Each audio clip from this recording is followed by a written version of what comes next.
to all the respected dignitaries on the dais. I take this opportunity to welcome all the guests, session chairs, those who have been present today in the NOPCON 2016.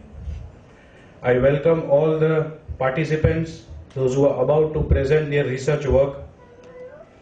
It gives me an immense pleasure to welcome you in the NOPCON 2016. At the same time, I especially welcome, and I would like to say something for S.S. Sarkar sir.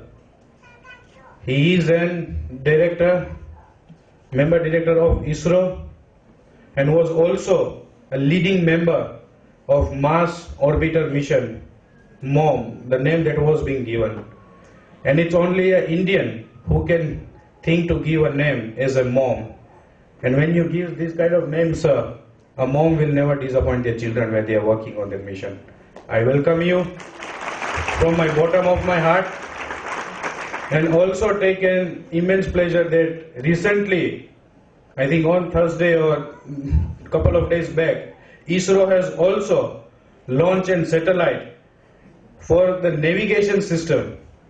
And I think this is the biggest step that has been taken by ISRO in Harikota, in Bangalore, and which will be appreciated by all of us.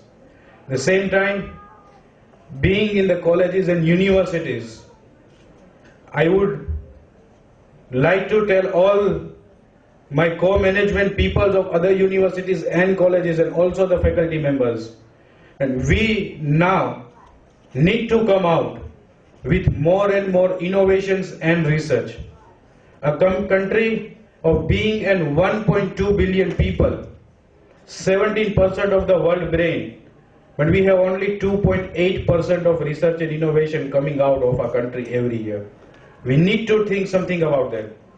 We are famous for the word called Jugaad. If you search and frugal innovations in Google, then all 20 hits you will find about an Indian innovations. We have invented the world's cheapest and simplest electrocardiogram. We have invented the simplest EKG, the insulin injection, the Tata Nano, and also we come from a land that has given the zero to the world. You know, Romans, they used to write their numerals in the long strings of letters until an Indian invented the zero that came from notion of sunyata from Hindu and Buddhism and transferred the global mathematics. Something of that sort. I've seen a couple of years back that one of the universities in China, they manufactured a car, and it can also move a 360-degree round. Something, the innovations that should come in a country with 1.2 billion population. Even the International Labour Organization has worked out that by 2020, we will have 160 million people in the age group of start working. 20 to 24, it's what they calculate. And by that time, the United States will be 70 million short from India. China is going to be 90 million short. The story is in the nutshell. We need to show our youngsters that what 21st century has to offer them. There is no need to fill their minds with books and with the facts. We have Google for that now. You just the 2 clicks of mouse and they can find anything under the sun. We need to tell them that we don't want a well-formed mind, but a well-transformed mind. We want the students that don't ask teachers the question why, but they should also ask the question why not. If this kind of inventions, something that comes out from India, I know that the challenges are enormous. Even in the 2015 survey, it was being told that none of our Indian universities stood in the 200 top 10 universities in the world. It's not that we can't do anything. We can. We come out with this kind of inventions. If we put our 100% effort, the challenges are enormous, no doubt. But at the same time, we can play the role which China did in the last generation. And if we work all these other aspects, we can say to the world that we are coming.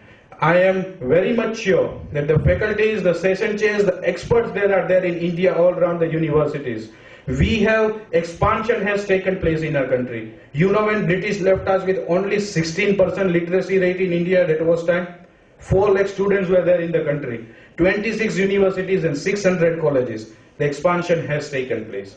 Today we have 74% literacy rate in India, 20 million students, 626 universities and 35,000 colleges are there in India. We can do the best. We can work for the upcoming development of the India. The story is in the nutshell that expansion has taken place. But what we need to do is we need to more and more focus on the another E, and the E of excellence.